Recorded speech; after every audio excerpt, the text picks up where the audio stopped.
The taxi remained at the curb long after the front door had closed behind Eleanor Carter. She stood beside a single worn suitcase, one gloved hand resting on the handle as if she needed a moment to remember where she was supposed to go next. The evening air carried the scent of rain and freshly cut grass, yet the silence around the large stone house felt heavier than the clouds gathering overhead. Behind those spotless windows lived her only son, Daniel Carter. At 42, he owned a successful construction company, drove luxury cars, and was admired for making difficult decisions without hesitation.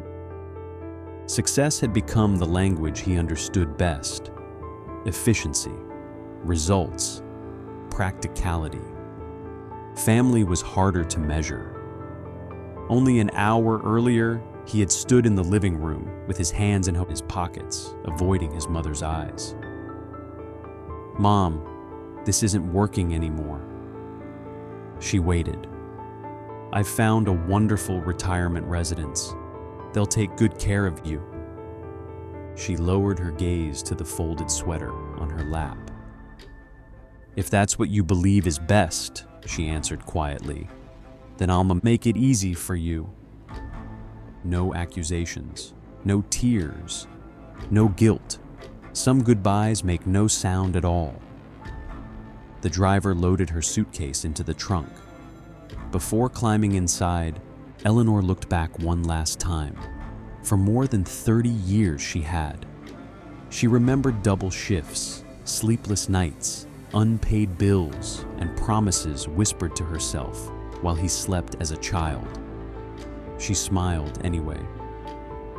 Then the taxi disappeared into the rain. Life inside the house became strangely comfortable. Daniel worked longer hours, convinced himself he had made the responsible decision, and ignored the empty chair beside the kitchen window. Occasionally, he reached for his phone to call his mother, then remembered the care home would handle everything. There would always be another weekend. 3 months passed. On a gray Tuesday afternoon, while reviewing contracts worth millions of dollars, his phone rang. "Mr. Carter?" "Yes." "I'm calling from St. Anne's Hospital." A pause. "I'm very sorry. Your mother passed away peacefully this morning." The conference room suddenly felt too quiet. The funeral was small. A few former neighbors attended. 2 nurses stood together near the back, wiping away tears. Daniel thanked everyone politely, accepted condolences, and believed the hardest part was already over. He was wrong. As the cemetery slowly emptied, an elderly lawyer approached, carrying a small wooden box darkened by age. "Mr. Carter?" Daniel nodded. "Your mother instructed me to give you this only after the funeral." The box felt surprisingly heavy. Inside were neatly tied bundles of letters, faded photographs, old receipts, several bank statements, and a leather notebook worn smooth by decades of careful hands. On top rested a single envelope. "Open these only when you're ready to know who truly built your future." Daniel frowned. He untied the first bundle.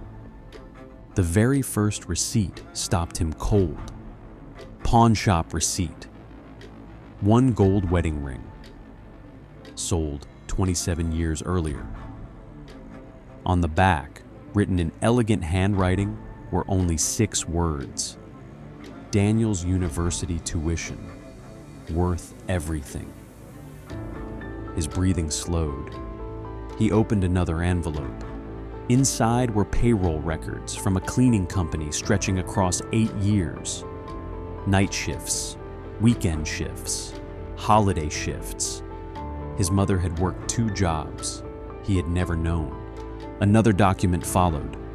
Bank loan guarantee. Borrower, Daniel Carter. Guarantor, Eleanor Carter. Collateral, family farmland. Daniel stared at the signature. His first business loan had never come from an investor who believed in his talent. Someone else had carried the risk. Someone who never mentioned it. His hands began to shake. There were still dozens of unopened envelopes inside the box. And at the very bottom, a sealed envelope marked, "Read this last." Daniel slowly reached toward it, then stopped. Daniel left the sealed envelope untouched until dawn. Sleep never came. The house echoed with memories he had spent years ignoring. Every room suddenly felt borrowed rather than owned. When the first light entered the living room, he finally broke the seal. "My dear Daniel, if you are reading this, I am no longer here to tell you not to blame yourself. I knew one day you would discover these papers, but I hoped you would never need them to understand how deeply you were loved. You often thanked me for small things. You never thanked me for the ones I kept hidden. That was never your fault. I wanted you to build your future without carrying the weight of my sacrifices." Daniel stopped reading. His vision blurred. Beneath the letter rested another document. It was the deed to the land where his company headquarters now stood. 21 years earlier, Eleanor had sold the final piece of property left by Daniel's late father. She had accepted far less than its true value because the buyer agreed to finance a young man with a dream. That young man was Daniel.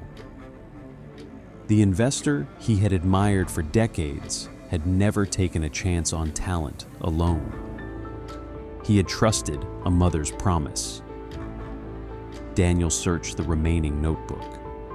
Every page contained ordinary moments: his first school play, the broken bicycle she repaired with borrowed tools, the fever she watched through 3 sleepless nights, the day he signed his first business contract. Next to each memory, she wrote the same sentence: "Seeing him smile is enough." He covered his face with both hands. For the first time since childhood, success felt painfully small. Over the following weeks, Daniel returned to places he had forgotten. He visited the tiny apartment where his mother had worked as a cleaner. Former co-workers remembered her immediately. "She never complained," one woman said softly. "She always carried photographs of you." At the retirement residence, a nurse handed him a knitted scarf Eleanor had finished only days before her death. "She wanted you to have this before winter." There was no bitterness, only kindness. Daniel carried the scarf home and placed it over the empty chair beside the kitchen window. It remained there for years. Slowly, his life began to change. Not through grand speeches, but through quiet choices. He established scholarships for students raised by single parents. He restored the neighborhood library where his mother had volunteered. He funded meals for elderly people living alone, asking that every donation remain anonymous. Whenever someone praised his generosity, he answered with the same words: "I'm only returning what was given to me." Every Sunday, he visited Eleanor's grave. Instead of flowers, he brought one of her letters and read it aloud. At first, he apologized. Later, he shared stories about ordinary days, unfinished conversations, and the grandchildren she would never meet. One autumn afternoon, he folded the final letter, rested his hand against the cool stone, and whispered the words he should have spoken years earlier. "Thank you, Mom." The wind lifted a few golden leaves across the grass. Nothing. extraordinary happened. No miracle erased the past. Some regrets never disappear, but gratitude, even when spoken too late, can still change the person who carries it. Daniel stood quietly for another minute before walking back toward the cemetery gate. He looked older than the man who had arrived months before, yet somehow lighter. The house on the hill still belonged to him. For the first time, he understood whose home it had always been.